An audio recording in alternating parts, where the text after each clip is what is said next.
Hello, Hidden Gems. We have a very special program for you today because we have a very special interview. I am with the Lieutenant Jerry Holeman, who was a big investigator and figure in the Delphi case, in the murders of Abby and Libby. And you testified at trial how many times? So many times at Yeah, the trial in Delphi at the recently. actual trial, I think I testified twice, but all the hearings leading up to it, I've testified multiple times at all every hearing I believe I testified at, to include the Okay. sentencing hearing, but at the trial, I believe only twice. Only twice, okay, it seemed like more, but then you also were a witness at the sentencing that where we just, attended, which I wanna ask you about. We have so many questions for you, actually, so thank you for taking this time with me and with Hidden True Crime. We appreciate it so much, and I wanna start by thanking you for the work you did on this case, and, you have been with the Indiana State Police since 2001, and you also have a robust military career as well. You joined the Marine Corps right after, school. Is that correct? That is correct, yes. So thank you. Thank you for your service, and, you know, man, so many questions because you know and I know, man, the internet has been kind of like the wild, wild west when it comes to this case from the very beginning, and really what really matters the most, though, is that 2 little girls' lives were taken, and but questions do surround the investigation, and there hasn't been a lot of answers for the public, and we're here because the gag order has been lifted, and so we have questions. Let's start first off, Lieutenant Holman, if that's okay, with how you got involved in this case. Take me back to February 14th, 2017. Okay, yeah, so at the time, I was the District Investigative Commander, or DIC, for the Lafayette Post. So I oversee all investigations that the state police is involved in, and we quite often assist other counties. So if we hear about something, we'll reach out to the sheriffs or investigators of those counties. And at that time, it was February 14th, and I was on my way to the Lafayette Post, and I heard on the radio on the news that there was two missing girls in Carroll County. So it was probably 8 in the morning. I reached out to Sheriff Lesenby at the time and asked him if they needed any assistance. And he said at that time they didn't. They had a number of volunteers looking and searching the area that they were last saw. And I said, okay, well, if you need anything, let us know. And probably a couple hours after that phone call, I received a phone call from Captain Kirkham, who's now retired, but he was the Area 1 captain, was one of my supervisors at the time. And he said that they were requesting a helicopter and wanted investigators over there to find out what was going on. So myself and my sergeant, Steve Buckley, headed over there. I got there first and met with Tony Liggett and Kevin Hammond, and also spoke with the sheriff. And they said, "Well, we're just searching. We don't know what happened," and asking questions and things like that. So that was my first involvement in the investigation. Okay, and you were involved then, should we say, up until this moment, always involved in the Yes. investigation? Yes, I've always been involved in it, for the last 7 years and 10 months. We never left the side. It was, at the bottom of the hill once the girls were located. Myself and Sergeant Buckley got there rather early. There were some other officers there. We got the scene secure, and other officers was putting up scene tape and, things like that. And then we had the opportunity to meet with, Tony Liggett and Kevin Hammond. And at that time, I said, "Hey, are you guys going to be the lead in this, or do you want us to be?" And I can't remember which one. I refused to ask, but one of them said, "You guys should probably be the lead," but the other one said, "Let's talk to the sheriff." And later, Sheriff Lesenby came and he said, "I think it's our county. We'll be the lead, but will you promise to give us all the resources you have?" And I said, "Yes, I won't. We will not leave you, and we'll give you everything we have." The state police is a much larger organization. We have a lot more resources available, to include our laboratory and crime scene investigators. And things like that, public information officers, more detectives. So I said, yeah, we're not going to leave you. And I meant that, and we didn't. Can I ask you at the crime scene what your first thoughts were when it came to maybe the type of crime this was? Is that fair to ask? I didn't tell you I was gonna ask that, but Well, yeah, that's fair.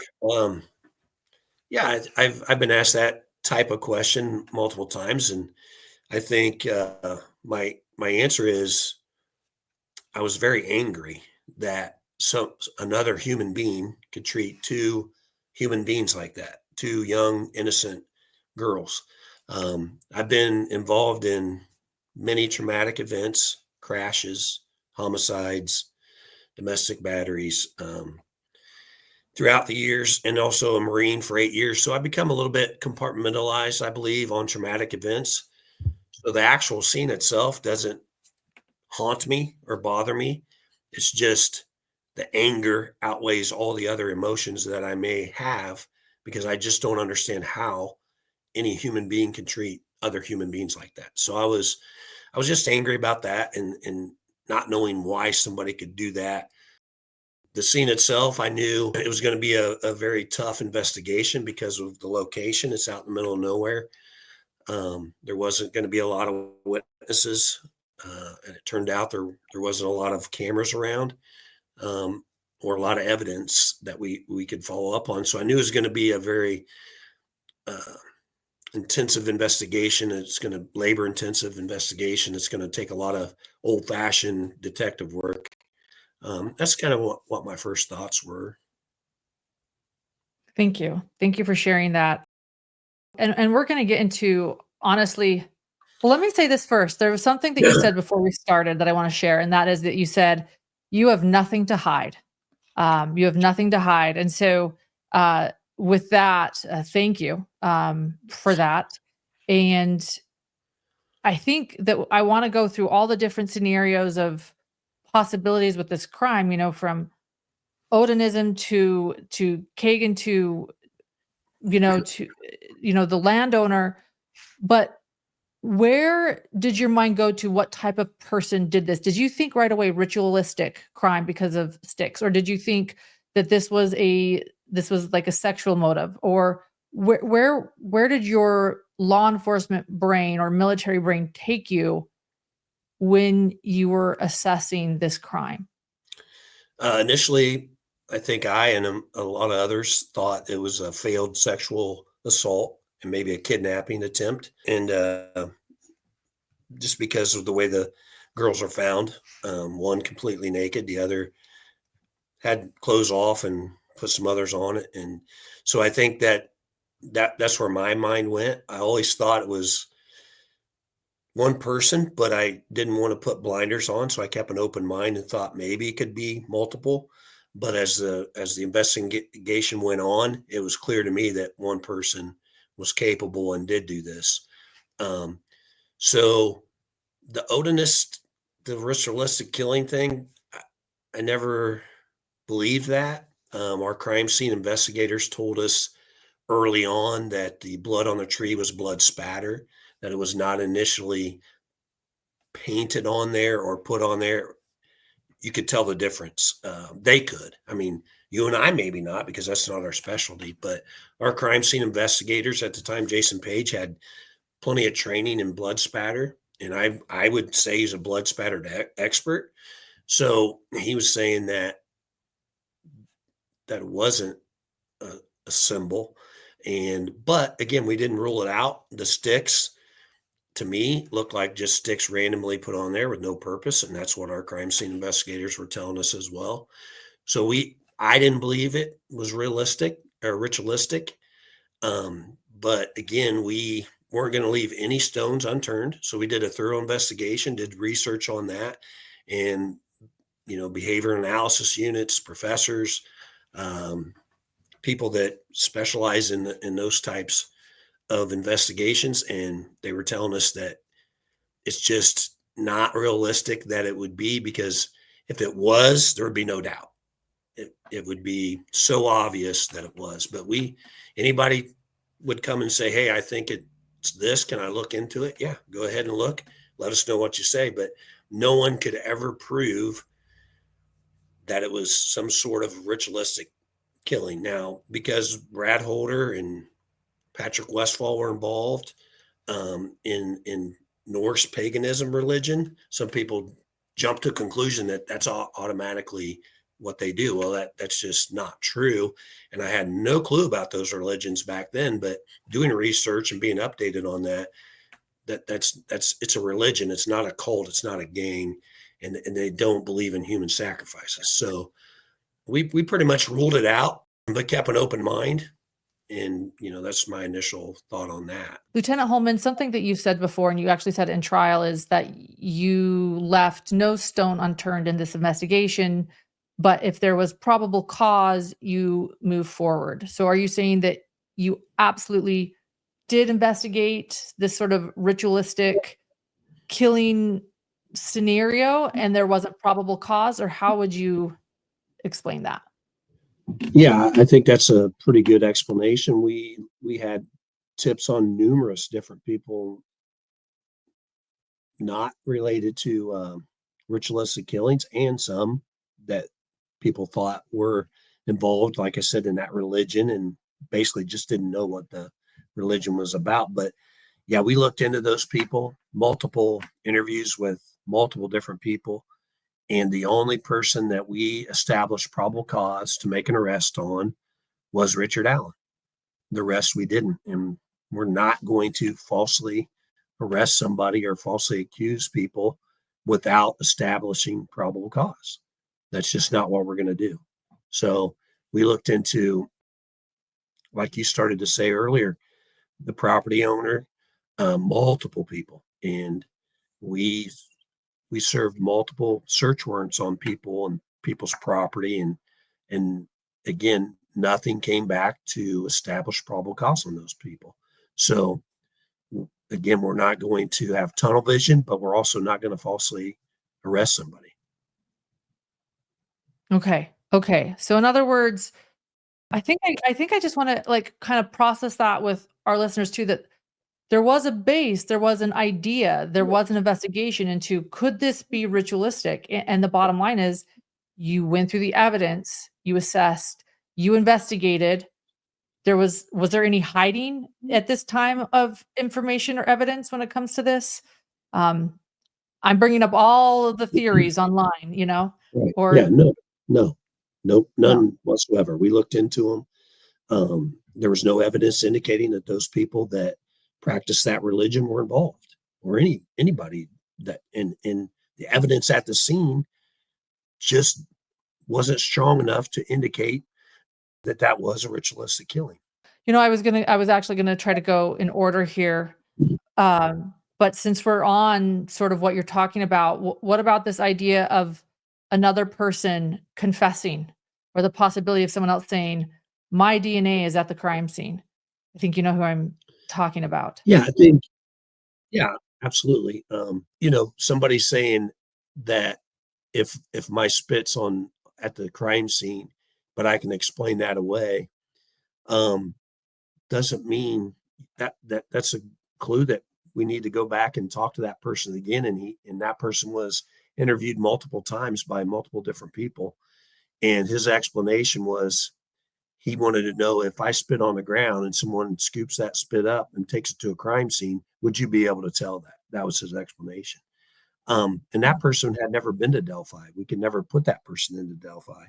Um, you know, I think, again, probable cause goes a long way. And you can't just say, because this person knows this person, knows this person, that knows this person conspired to commit a crime. You can't put them together. They don't know each other.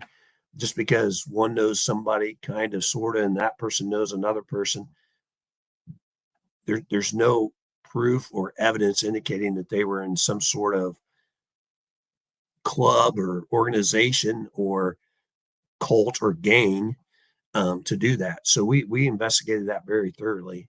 Todd Click, Kevin Murphy, and before Greg Ferenczi was brutally murdered, all those people were looking into it, and others and other investigators, me included.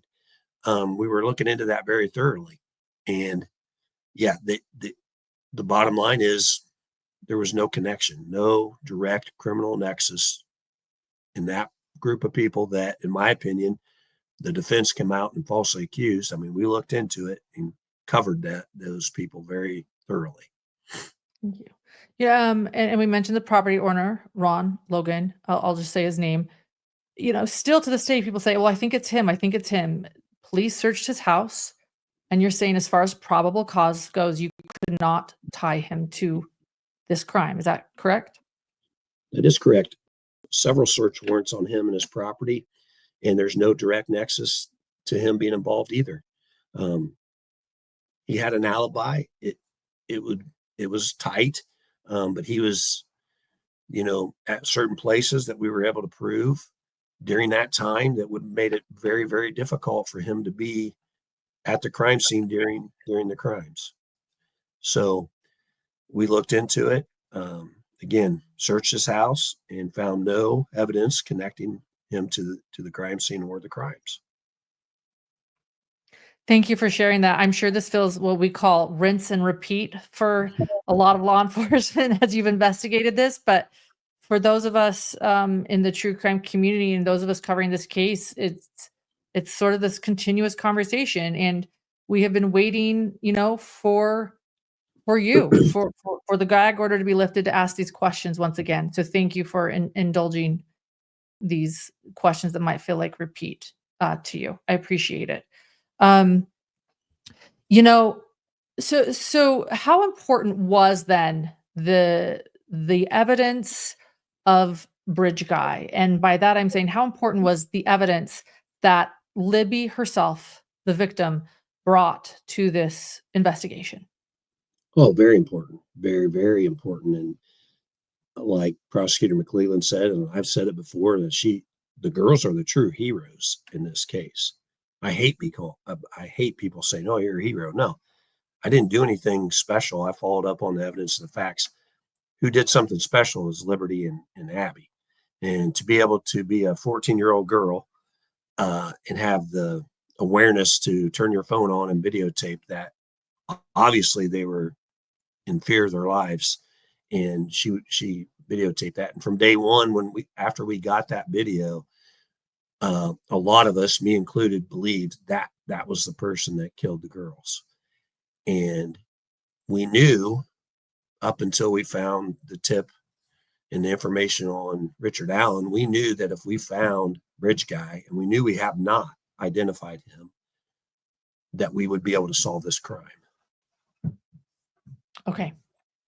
Okay. And so at what point, can I ask you, that did you know that Richard Allen was Bridge Guy or that guy? I mean, I think once we found Kathy Shanks, found the misfiled tip, or however you want to phrase that, we started doing a lot of intelligence gathering and looking into Richard Allen like we would anybody else that we thought was out there on the bridge, either as a witness or as a suspect. And we started putting circumstantial evidence together, leading us to believe that he was Bridge Guy. And then I think when I first believed it was when Steve Mullen and Tony Liggett interviewed him, and he basically described himself as Bridge Guy and being out there on the bridge. And at that point, I knew that he was Bridge Guy. And I knew that we were able to have eyewitnesses who said they saw Bridge Guy. And, you put all of those pieces of the puzzle together, and there was no doubt that he was out there and that he was the one on the video telling the girls, kidnapping them, telling them to go down the hill. And I think at that time I believed it. But again, we were building the case and we weren't going to falsely arrest anybody. So we were putting together and establishing probable cause. And when he left and stopped cooperating and wouldn't allow us to look at his phone or get his DNA, we were able to apply and obtain a search warrant for his residence. And I think out there, my communication with him was odd. His behavior was odd. And when him and I had minimal discussions, but I told him, hey, we're not here to tear your house up or, break any locks, but if we need your cooperation, will you assist us so we don't do that? And he made multiple comments of, doesn't matter, it's over. He made that comment multiple times out there when we served the search warrant. And I just thought that was odd, and just putting all of it together and then finding the items that we found and sending them to the lab and getting the results back that indicated that the round that we found on February the 14th between Abby and Libby, closest to Libby, matched his gun. And he couldn't explain that. So putting all that together in the video of his car and all the circumstantial evidence with the witness statements, I knew we had the right guy. That was one of the big things you testified on were the conversations you had with him while his house was being searched. That was a moment. You just mentioned it. So he stated to you, and I want to understand this. He stated to you, it doesn't matter anyway. Or can you take me back to what he was saying to you? Because this was a really important part, in my opinion, of your testimony on the stand of conversations you had with him during the search of his house. Sure. So as a supervisor, I did a walkthrough with the crime scene investigator, and they take pictures before they start the search. That way, if we are accused of, destroying a property, we'll have that on pictures of it before we started, and after we also go back and take pictures after and during the search. So I did a walkthrough, and I told Richard Allen I was going to do a walkthrough and why, and that if we did destroy anything, it wasn't going to be on purpose, and that there's a process. We have a tort claim that he can fill out if we do destroy any of his property. And he made the comment, and I'd have to look at my report to see exactly what he said, but he said, it doesn't matter, it's over anyway. And I didn't dig into it at the time. I just noted it and I put it in my report. But he made that several times. He at some point he sat in the car with me when his wife needed to use the restroom. She went to her place of employment, and he asked if he could sit in the car with me. And he asked me, did you guys detain or did you arrest my wife? And I said, no, why? And he said, well, she'd been gone for a long time. And I said, well, I could take you out to where she works if you want me to go find her. And he said it again, no, it doesn't matter, it's over anyway. And he said it a few times. And then in my interview, I asked him what he meant by it. And he just said, well, you've talked to these people and they all think I'm guilty, and my life's over anyway. And that's just weird to me that an innocent person would say that. I think only guilty people would think that. As we searched many people's houses, and they never said, it's over. They said, go ahead, search. I didn't do it. You're not going to find anything. So that was just odd to me that he would say that multiple times. Of course, the other really interesting part of your testimony in court, and maybe this is actually why in my brain, I envision you testifying more than even twice, as you said, is because we watched multiple times the interrogation that you did of Richard Allen, 2 separate interrogations, and one in which led to the arrest of Richard Allen. And, nobody else, the public has not seen those. It was interesting. I think I might have been one that after I watched it first time in court, I might have joked and maybe said you kind of maybe thought you were on an episode of CSI or something. You were really into it and passionate, and the language that was used was really intense.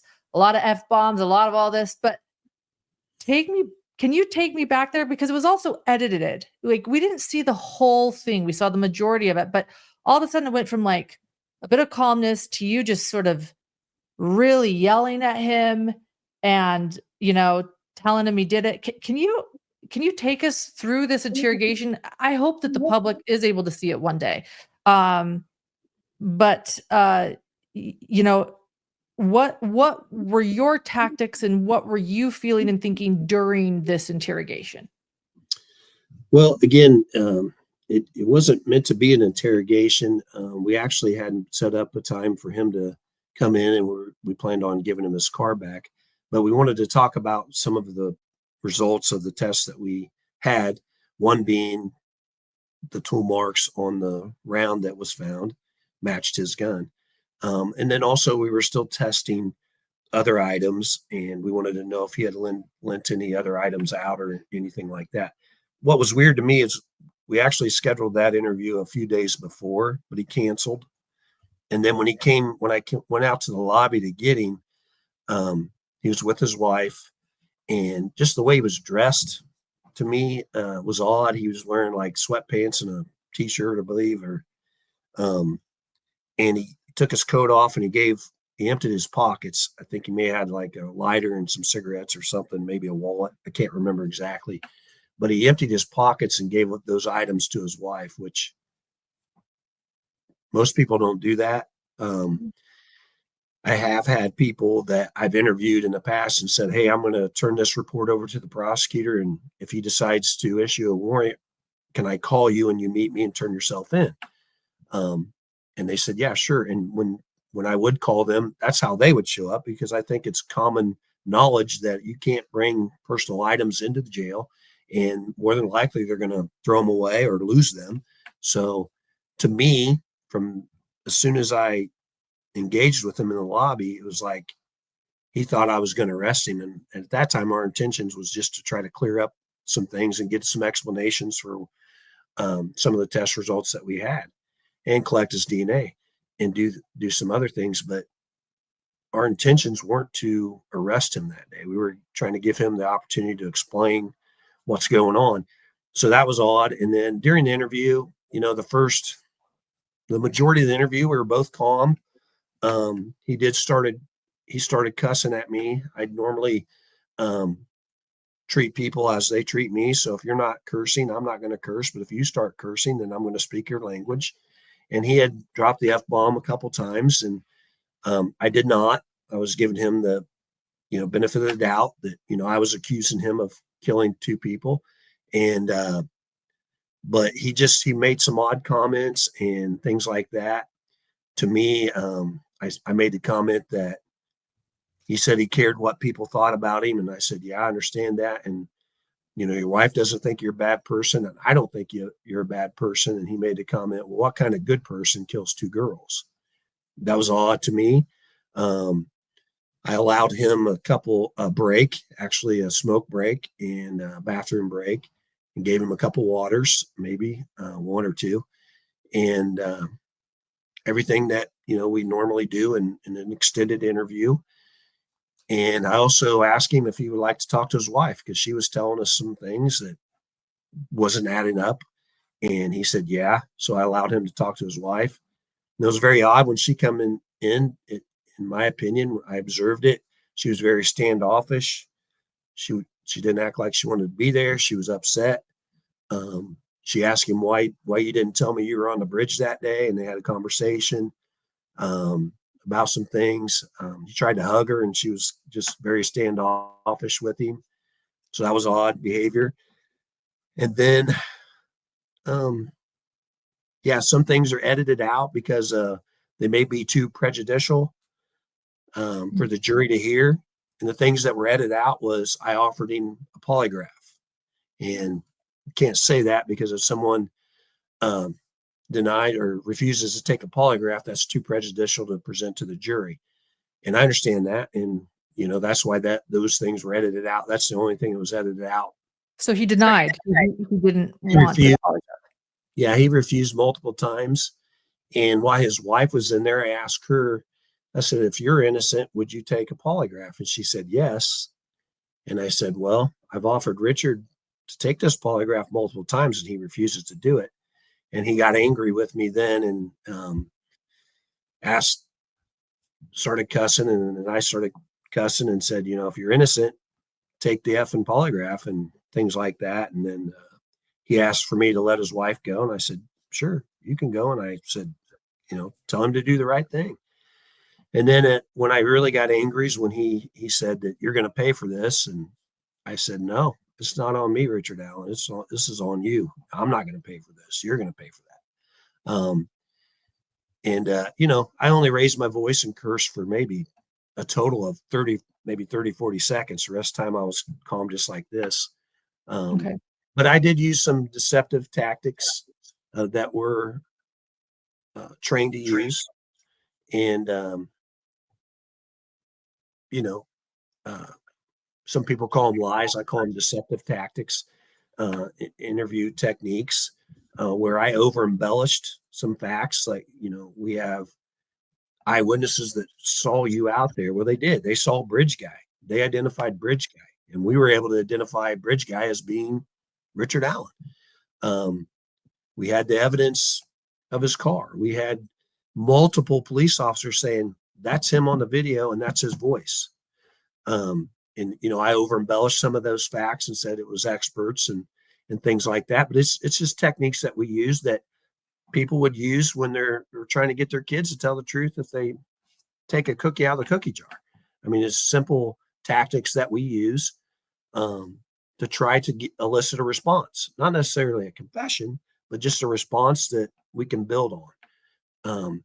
And at the end of it, we were both calm. I drove him to the Carroll County Sheriff's Department. We had no interaction at all. Definitely no heated interactions, but and that was pretty much it.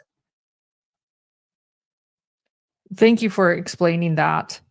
Um, that interrogation was the talk of those that were sitting in the gallery in court. And I want to say, well, I thought, oh my gosh, that was really intense. Now that I understand some of the edits, it makes a little bit more sense to me. But although I was one that was like, man, like they definitely didn't edit you yelling at him.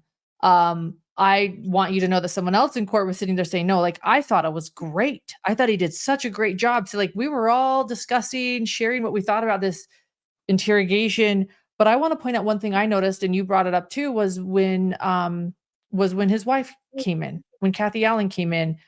I actually thought that was really interesting. My take on that was, and you weren't part of this. You guys were, I guess, as you point out, watching. I felt he was really manipulative to his wife in that room where he said, I wouldn't have done this. You know that I'm not capable of this. And she wasn't hugging him. You're right. She was standoffish. And she was sort of like almost, she wasn't sold. And he was like, I wouldn't do this. You know me, Kathy. You know me. And then to hear, that she stated was one that she didn't even know he was at the bridge that day during the sentencing, which just happened 6 days ago, actually. That was when this gag order was lifted and why we're able to talk right now. You were called to the stand 6 days ago, and you mentioned that he was manipulative to his wife and family, and you even mentioned specifically religion. That was a moment for me because, as I'm explaining to you, I saw some manipulation of him that wasn't really addressed, but it's just something I noticed in this interrogation. What did you mean when you shared 6 days ago at a sentencing that you felt he manipulated his family and those around him? I think that would have been after, the arrest was made, his phone conversations and his conversations with corrections officers. I believe I stated that I felt he used religion to manipulate his mother, wife, and corrections officers to get what he wanted. And maybe not just religion, but I think he manipulated them by behavior or his actions that he was doing at the correction facility to get what he wanted. He broke his iPad. He wanted a new one. He wanted, he didn't like his living conditions. He wanted to be moved. He wanted in person visits with his wife. And I think he was being manipulative, saying those things and at some point using religion and his Bible to try to convince people that, he found God. And I hope he did. I hope he did. I hope he confesses to all of his sins, and I hope he's forgiven for those sins. And I just have a hard time believing that. And I think that he is definitely manipulative and persuasive and selfish. And that's kind of what I meant by those comments. Okay. Thank you for explaining that.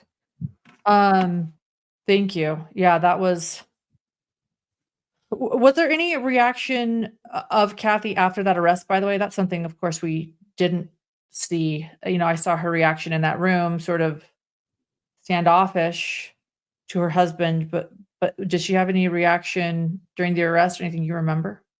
Well, I wasn't with her, but what I was told was she was upset and maybe even began to hyperventilate a little bit. And Yeah. they did talk to her several minutes, if not hours, after um, I took Mr. Allen to Carroll County. So, but yeah, I think probably shocked. I mean, I believe um, that when this happens, initial shock probably is something that occurs. Give a little break there, just so everyone knows, we were getting some feedback echo on my end, so I put my earphones on, and we will continue.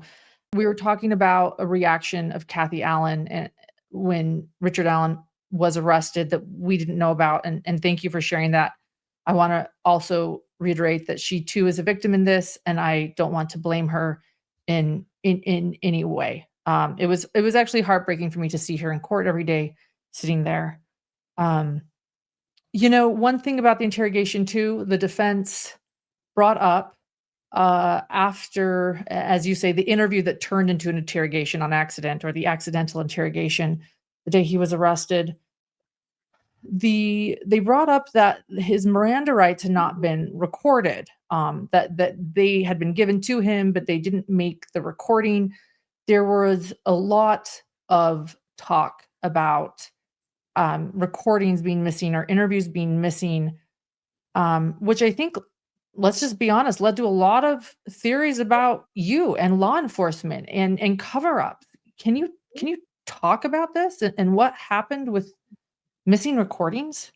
Yeah, technology is great when it works. I mean, I think you were at the trial. You even saw we had this brand new smart TV that Prosecutor McClellan was ready to throw out the third floor window, second, wherever, It's true. whichever floor we were on. Um, That's we true. would practice that thing the day before, playing videos, and even on break to make sure it would work. And then when the jury would come back, we'd hit play and nothing would happen. So technology is great when it works. I can tell you that nothing, none of the errors or technical difficulties that we had were intentional.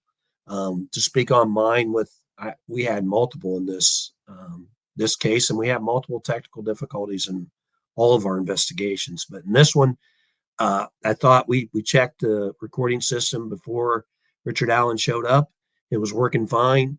We started it the during the interview, and our plan was they were going to email me, so I have my laptop in the interview room with me if they had any questions or they needed me. And I didn't see the email, but they emailed me and said, "Hey, the recording's not working." They came and got me. I stepped out of the room and I said, "Well, it looks like it's working now." And they said, "Well, we don't know. Go back in there." I went back in there and started interviewing. There is a delay. There's like it's a long delay. We tried to fix it the other day because of safety reasons. It's probably a 30-second delay. So you'll say something, you don't hear it on the recording, the monitor until 30 seconds later. So I went back in and started the interview. But yeah, before I did not officially read him his Miranda rights because he was not in custody. I basically told him that he was free to go, and we were here to discuss the items that we took and some of the items that we were going to return and some of the test results. And I asked him, "Do you remember being interviewed a couple days ago by Investigator Mullen and Detective Liggett?" And he said, "Yes." I said, "So you're aware of your Miranda warnings?" And he said, "Yeah." I said, "That door's not locked. You're free to go at any time. You're free to stop answering questions." So I didn't officially read him Miranda warnings, but I made sure that he was aware. And yeah, unfortunately, that was not caught on the recording system. It was not intentionally done. I'm not even intelligent enough to know how to delete interviews like that. I wouldn't even know where to start. So that was that case. There was another one that wasn't brought up where I interviewed a couple people up in the Department of Corrections, some prisoners that heard some comments. I went there, same recording device, it's called iRecord. So the prison's very sketchy about even police officers bringing in any additional items. They don't want you to bring your cell phone or digital recorder. So I asked him, can I bring my digital recorder? And they said, no, we got a recording device. So I interviewed 3 or 4 people at the Department of Corrections. And after the interviews were over, they were going to download it on a thumb drive for me, and it didn't work. And I'm like, you got to be kidding me. So I called the 2 or 3 of the prisoners were still out there in the waiting area. So I called them back and got a digital recorder and re-interviewed them. So it happened again. And at that time, the other prisoner went back and they were having a hard time locating him. He was actually with some services, and he wasn't in his room or wherever they held him at. And they actually put the prison on lockdown. I said, I'll come back. And they said, no, you can't leave. We're on lockdown until we find him. And they weren't concerned about it. They knew he was probably at an appointment. They just took him a while, but they located it. But yeah, we had technical difficulties even up there.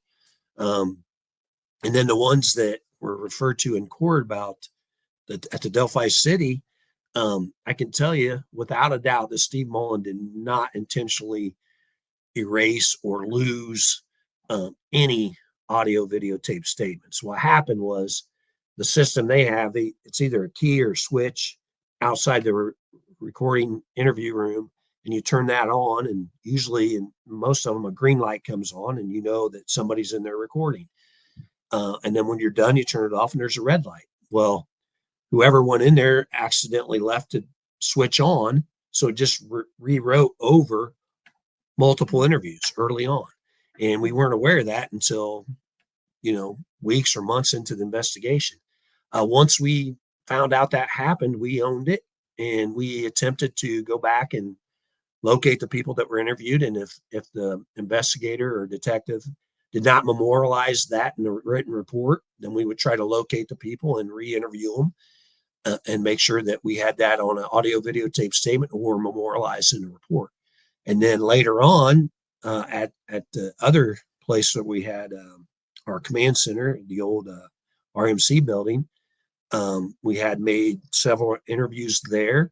And at some point, the audio quit working. And we didn't know it until a few months or a few weeks, or when people started listening to them and trying to put things together.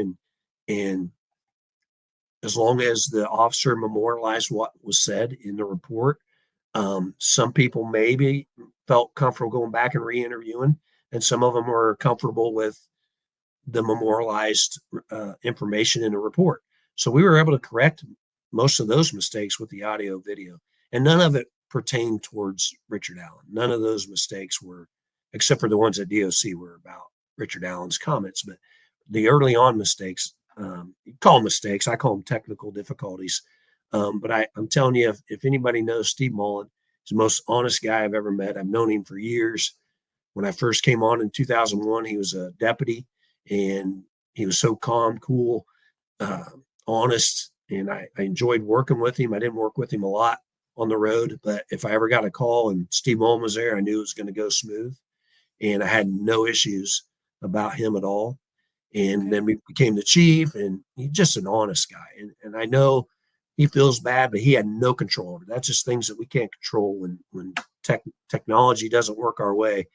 It hurts, but it's nothing that we did intentionally. We're not withholding any information or any interviews that we did. It just happened.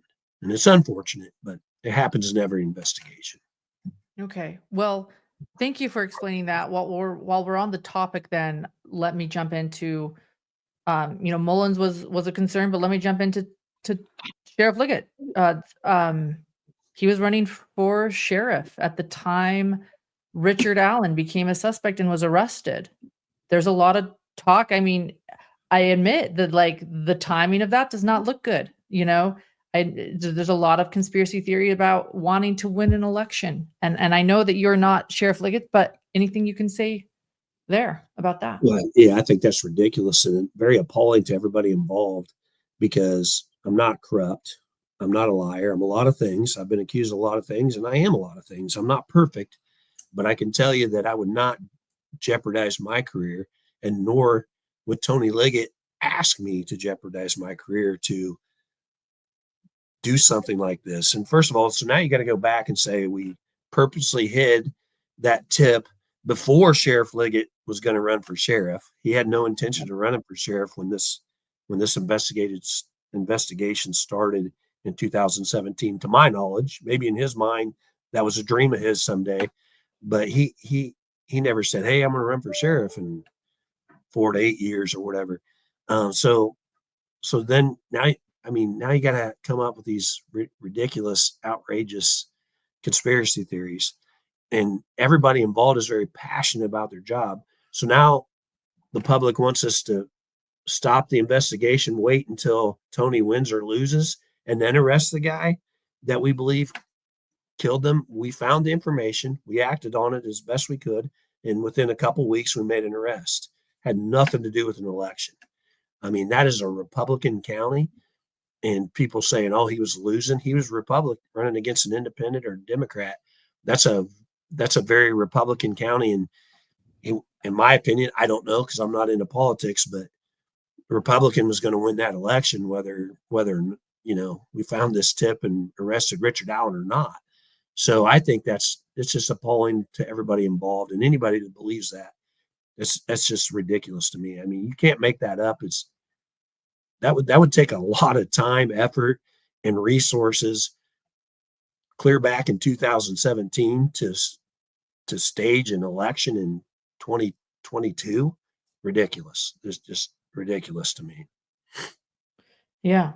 Thank you for letting me talk about that. And thank you for your transparency also during this interview. I want to say that a big issue with this case, I think, is the lack of transparency. Yeah, I have to admit, I feel like you're being very transparent. Before this interview, you said, I have nothing to hide. The gag order has been lifted. Can you talk to us about that? Because I feel like a lot of these things that we are discussing today have to do with a lack of transparency or theories about this case running rampant. Anything you want to speak to about Yeah, that? transparency is comes up a lot, and I believe in transparency. As you can see, I'm going to be honest with you, and I'm not going to voice any other people's opinions on these. This is just mine. But transparency is key. But we often get put in between a rock and a hard place when it comes to protecting the integrity of the investigation. I think we thought long and hard about what information we could release. The state police has policies and procedures that we follow. And we also don't want information out there that the killer and only the killer knows. That helps us solve cases. So, and then the gag order was in place. So then we can't defend ourselves or talk about the issues that people want. But, I think that the public is unrealistic thinking that the investigators are going to talk about every step of the investigation in the public while the investigation or trial is still going on. I just think that's totally unrealistic. What I think is realistic is what we did. We gave information to the media that we thought would help us identify who the killer was. And those were very strategic. And we don't like to talk about investigative strategies because we don't necessarily want the public to know what we can and can't do to find out who committed the crime. Because if everybody knows that we can do this or that, then they're going to stop doing that. Obviously people know about DNA and fingerprints, so they wear clothes or protective equipment to not allow that. And everybody knows that technology allows us to look at cell phones. So now people leave their cell phones at home. So if we talk about all the investigative strategies and every piece of evidence that we have, that would violate the integrity of the investigation and make it much harder for us to solve crimes. So I wish we could tell everything. And even now, I don't think the public is ever going to know everything about this investigation. I wish they could. I wish everybody could come out.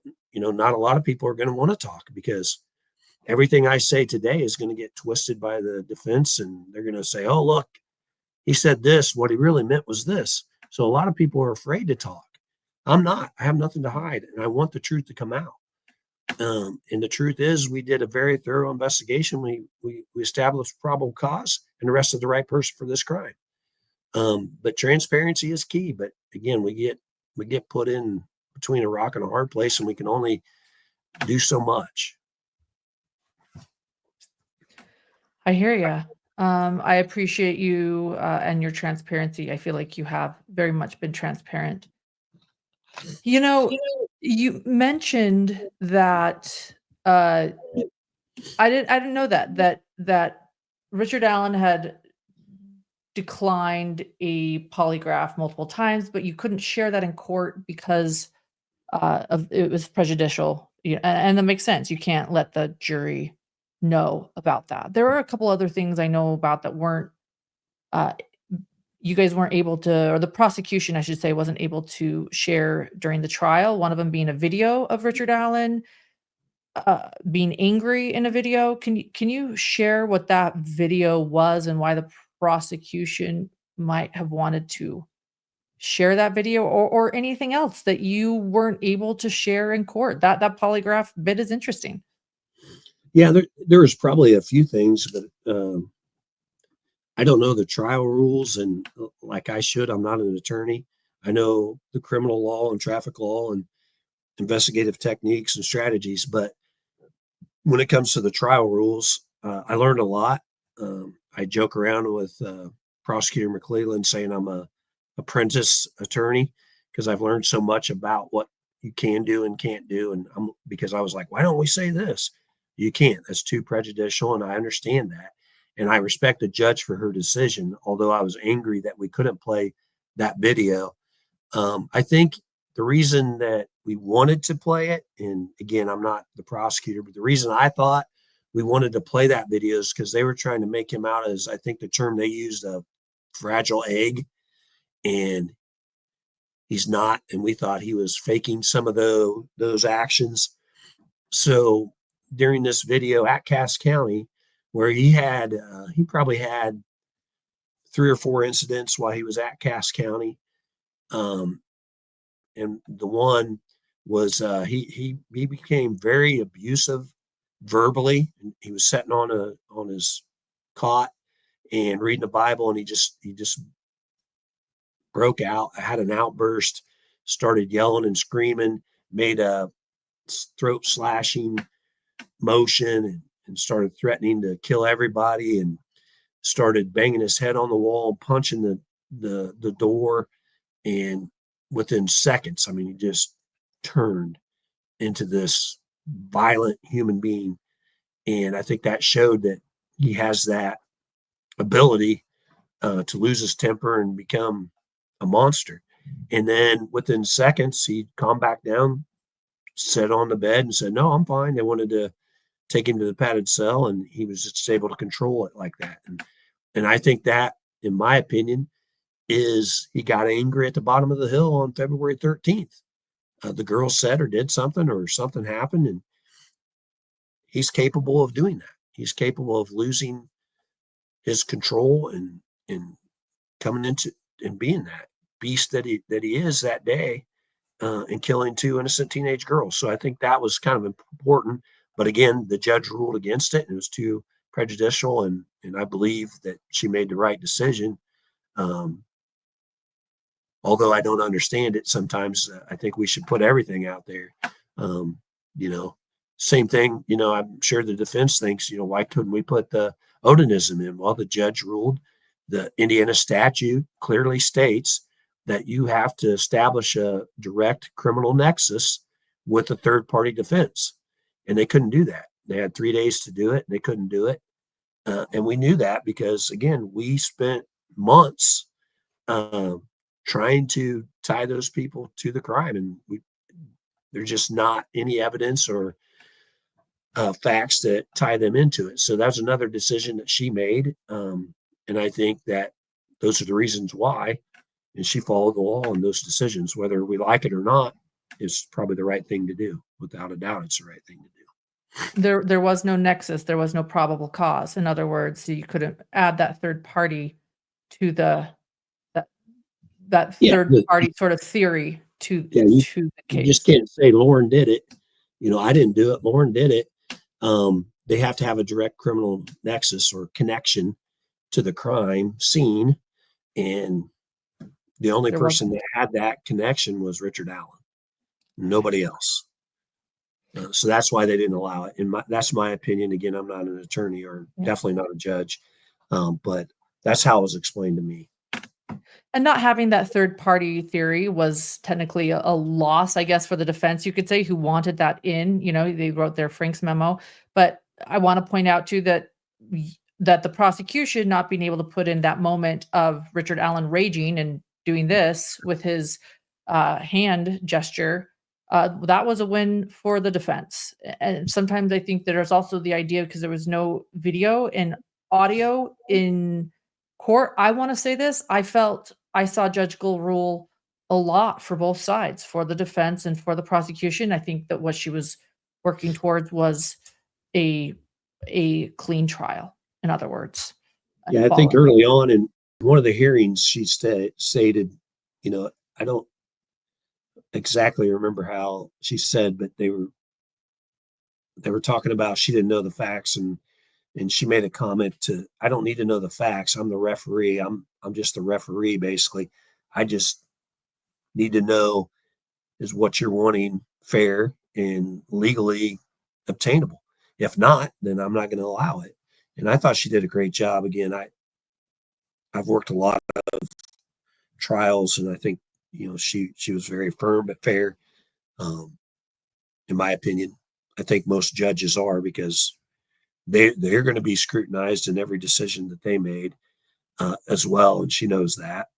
And so I think she took all that under consideration and made the correct decisions to the best of her ability. I have just so many questions for you. You mentioned a bit about a theory of what happened, that perhaps one of the girls said something and it put Richard Allen into a rage. Do you personally have any theories on what happened that day on February 13th, 2017, when Abby and Libby lost their lives? Can you take us through what you think happened that day? Well, I think the evidence and the facts clearly indicate that they were out there, dropped off, possibly to meet somebody, or maybe just to go out there and enjoy a nice, unseasonably warm day. And in Richard's own words, he laid in wait. He stalked them. He kidnapped them by telling them to go down the hill, by pointing a gun at them. I believe he was going to sexually assault them at the bottom of that hill underneath the trestle. My theory is that he probably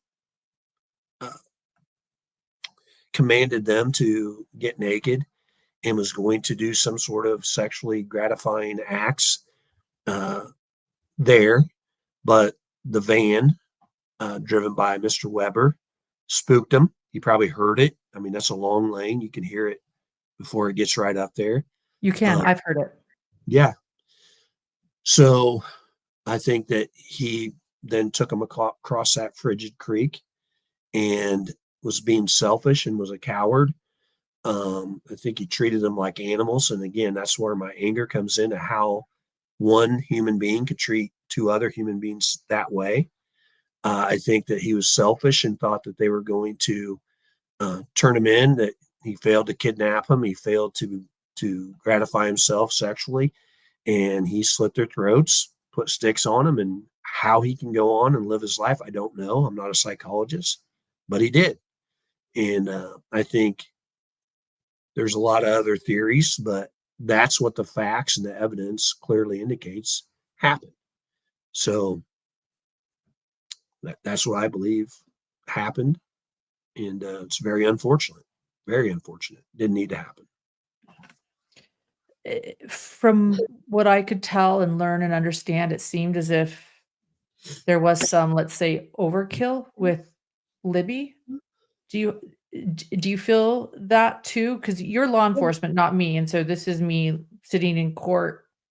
What was that about, or what are your feelings on that as law enforcement?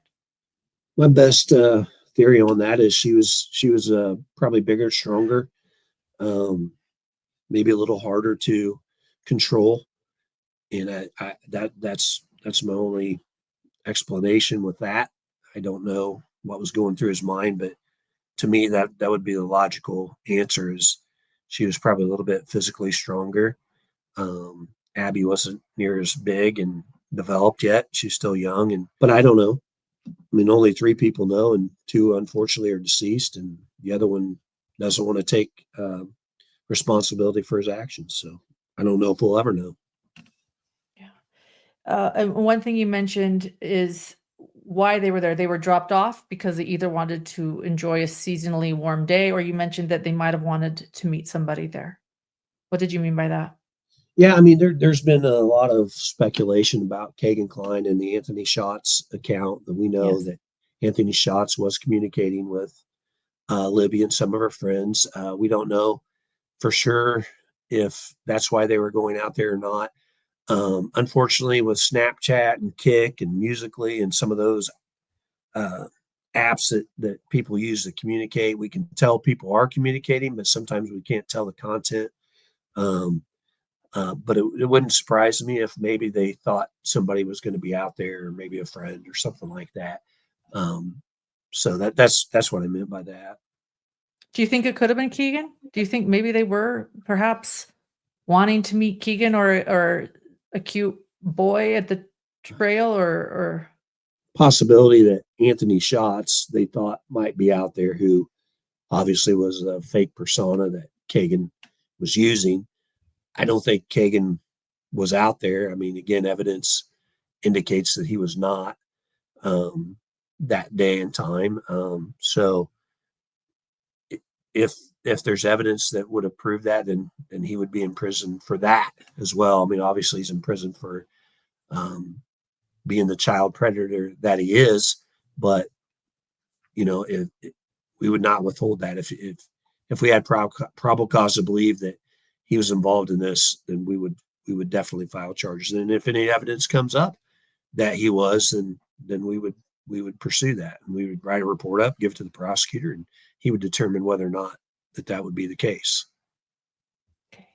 Um, you know, I do want to go back to Odinism really quickly, because Odinism became a very, very big deal when the Franks memo, the defense wrote their Frank's memo discussing their defense, which again was that this was an odinistic, ritualistic killing. You've mentioned that this was something that had been investigated, um, by law enforcement. There was no evidence, there was no nexus, there was no probable cause, but it became a really big deal once the defense presented this, and uh, the public got a hold of this part of the investigation, as I guess you could say. Was this, a way to get around the gag order? Because you mentioned the gag order was to prevent, parts of the investigation getting out, and I genuinely don't know. I'm genuinely asking, and so that's one question I have, and then I'm gonna maybe Sure. the reason I'm asking it, and you can answer that, maybe the reason I'm asking it too is because there was talk at the press conference about the defense, um, not adhering to this gag order. So I guess this is a two-part question. Is that part of it? Yes or no? And how did the defense negate the gag order, if that's true? I believe the easy answer would be yes. I think that it was obvious to me from day one that they wanted to try this in the media. They wanted to plant seeds of doubt to potential jurors. And then when the gag order was instated, um, I think that, again, I don't know exactly why, but it appeared to me that in all their motions that they were directing those to the media and social media, hoping that they could get those outrageous conspiracy theories out there that someone might believe and might someday be a potential juror. That's my opinion. It seemed like all their motions, first of all, had a lot of over embellished facts and lies about us. And I thought that was wrong. I thought that was a very unethical strategy that they used. And I think that they continue to do that through all the hearings and all the motions. And I think they continued even when the trial started by still continuing to communicate with some media and social media outlets. It just appeared to me. I didn't watch the news. I very rarely watch the news, but I purposely did not watch the news during the trial. And I don't watch podcasts. Sorry, YouTubers and content creators will hate me for this, but I don't watch them. I didn't even know they existed until after this case started shortly after 2017. Ta-da! Here we are. Yeah. Here you are. And um, but I have friends and family members that watch it, and during the trial, they would call and check on me. Are you okay? Yeah, I'm sitting in there watching. You sat in there. I thought everything was going well. It is like a roller coaster ride. You have good days, bad days. The judge rules on things, and you think, okay, good. And some of the jury questions, you're like, okay, they're very in tune. They're asking the right questions. I think we're doing well. But then what the media and some of the social media outlets were reporting was one-sided, and that's what I was getting from family members and friends. Are like, "Ah, it's not looking good." I said, "No, we're doing good. The facts and the truth is coming out, and the jury's going to see everything." So, uh, and I can't explain why, but I'm only assuming that they were trying to get their narrative out by pushing some of that. And again, I think that's not right, and I think that not all, but some media outlets were biased towards the defense, and some social media outlets are biased towards the defense, and there's probably some that are biased towards prosecution. And I think as a reporter, I'm not a journalist, um, but I think most mainstream media outlets need to stay down the middle and non-biased, 100%. 100%. And I think there's really no regulations on the social media and the YouTubers and the Right. content creators, so they can get away with it more. I think Right. some of the mainstream media and those journalists have to stay more focused and more towards the middle. And I just think that that strategy that they used was, to me, not right. Um, well, that's really interesting to hear your perspective of that. I wanna tell you a couple of things I heard during the trial. A national producer said to me that she was talking to Rosie, and Rosie said, "YouTubers are a part of our job, and they always will be." In other words, working with YouTubers. I saw Auger, the defense attorney, walk up to a YouTuber in court and pass her a sticky note that said something, and then she walked back and smiled at her. I don't know what it said, if it was important or not, but it was an interesting relationship to observe.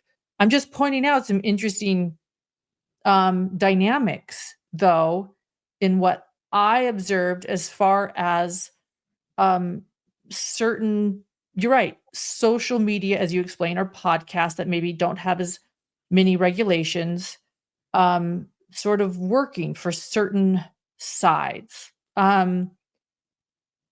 It was interesting to me. It was interesting to me, to say the least.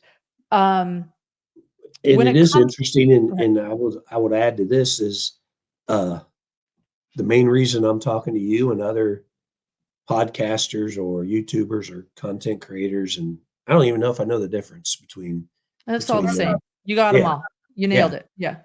But the reason I want the truth out there, and it's very harmful to the community for some of that false information to be out there. We get death threats all the time, and that's fine. Threaten me, but not my family. I won't talk about my family. I have a great family. I have a wonderful wife, three children. I will never say their names. They're all married and I have seven grandkids. I will never say their names because I don't want them harassed, and they have been. And and but more importantly, the victims' families, leave them alone. Stop putting those disgusting photographs that were leaked by whoever, however you want to put it. I'm not here to debate that. But what I am here to debate is, if that was your loved ones, you would not want those photos out there on the internet for, like Becky Patty said, generational effects. Libby's nieces and nephews and are going to have to see that, and they're going to have to explain that someday. And that doesn't prove anything. Those photos don't prove anything. Um, And I think that's where the hate needs to stop. There's, they think it's funny when they post my head on Shrek or say bad things about me and accuse me of all this stuff, which is it's just not true. I have broad shoulders and thick skin. Come after me all you want, but leave family members and community members alone. And I think a lot, like I said earlier, Lauren, a lot of people don't want to talk to anybody about this because of the threats that we've gotten through emails and people getting our cell phone numbers and family members' cell phone numbers. And I just hope that stops sooner than later. Yeah. I was threatened too. I was threatened. They said, "Show I'm up at the sure. courthouse." Yeah, show up at the courthouse. My husband's at home seeing the emails coming in going, "What is going on? Are you okay?" And like, being very, very worried. Um, you said that you don't know how the crime scene photos got out. You don't want to blame anyone, but I am going to point something out that in the victim impact statements by both Mike Patty and Becky Patty, they blamed the defense, and they were upset that Richard Allen's counsel were so careless with the photos in their offices that somebody got a hold of them, took the photos of these crime scene photos and put them on the internet. And they brought up Rosie sharing something in an October 2023 hearing about what he said about these photos being released. And I'm bringing this up because I've never seen actually a victim impact statement where they didn't just talk to how they've been hurt by the suspect, by the criminal, by the person convicted, but by the counsel. And they brought up something that Rosie said, and when I read their victim impact statements online, and you can see those victim impact statements, or listen to them. I read them verbatim on our channel, and we'll have a link to that in the description of this video. So, because I think the victims' voices are so important in this case. And so that's why I'm bringing this up too. This is what Rosie said. Rosie said, now we can, let me see. So this is what he said. He said, "Look, I saw the pictures. I know where those came from. And if the point here is, I'm going to say this maybe a little loosely, but forgive me. I don't care. I don't care that all of this stuff is out there because it's been out there for 5 or 6 years. I don't have the time. He doesn't have the time," meaning Andrew Baldwin. "He doesn't have the time to sit and try to marshal all of this stuff while this case is ongoing because there's no end to it. But at this point, the point is the court needs to have some context that this is nothing new." That's what the victim impact statements were referring to when they said that somebody on the defense team didn't seem to care. And they asked if he would care if it was his children's photos.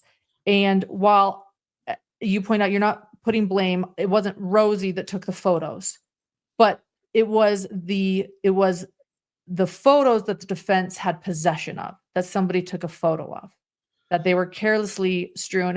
And so I just want to point that out because the victims stated that in their impact statements, and they wanted to share that, and they're hurt for generations and generations to come. And Judge Cole said herself that she hadn't considered the generational impact and that she was going to take that into consideration. I don't know if you have anything to say to that. It wasn't really a question, but I think I just wanted to share that here as something I hadn't read Rosie's statement or what he said, and I don't know if you have anything to say to that. Well, I would say that it was, we had those photos from day one pretty much, and none of those photos were released until after discovery. Now, they accused us of leaking crime scene photos, but they were confused. There were some photos taken by citizens of the clothes in the creek that were released, but those were not from law enforcement. They were not crime scene photos. Once the crime scene was secured and photos were taken, none of those were released to the public. Now, was there some information being leaked, second, third hand? Absolutely, but not crime scene photos. And I think they should be held responsible for that. I do think that they should be responsible for securing those photos. And how all that happened is just, in my opinion, was done intentionally. And I'll just leave it at that. And why do you think it was done intentionally? Again, same thing. I think that some of the photos were not just of the girls, but they were of things that they thought would indicate that it was a ritualistic killing, or one was the infamous blood spatter on the tree that they were trying to say was painted on there or purposely put on there, and it just wasn't. And they were trying to get opinions from the public to say that they thought that was what they were trying to portray it to be, which it wasn't. And I do believe that that's again, they were trying to taint the jury pool. Mike Patty brought up in his victim impact statement that he didn't believe that the justice system consisted of lies being spread, that the forefathers who created our justice system would be shocked and appalled that this was the American way. I'm paraphrasing what he said. I have his exact verbatim, again, victim impact statement. I don't want to, you can hear it verbatim on, again, in the description of this video here. But that's what, as I recall, he implied. What lies? Was this one of the lies? What were the lies that you think Mike Patty was referring to? I would probably refer to the Frank's memo. Most of the information in there was either over embellished or lies about investigators, and I think that's what he was talking about. In my opinion, I don't know for sure. I think that would be a fair assessment, but yeah, I agree with him. I don't think the defense attorney's job is to lie about certain things about an investigation or make them up or over embellish the facts. I think their job is to make sure that their client gets a fair and impartial hearing or trial. And I think they went above and beyond that and really attacked the character of everybody involved, including the family.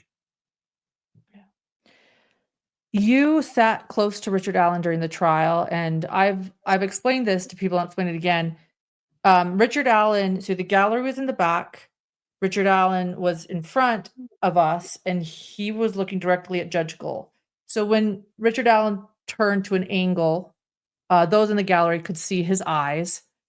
If he was looking directly at Judge Gold, we couldn't. So we couldn't see everything. Judge Gold made mention of his eye rolling in court, and that surprised a lot of us. I didn't see that, although somebody to the side in the gallery did say they saw it once. What what did you notice about Richard Allen during this trial that we might have missed? He had some odd behavior, the rolling of the eyes, some other reactions, with his hands during some certain parts of the trial. I observed him writing something on a sticky note, showing it to one of the attorneys, and then grabbing it and eating it a couple times. Thought that was very odd. Wow, I was very. trying to focus more on the jury and the witnesses.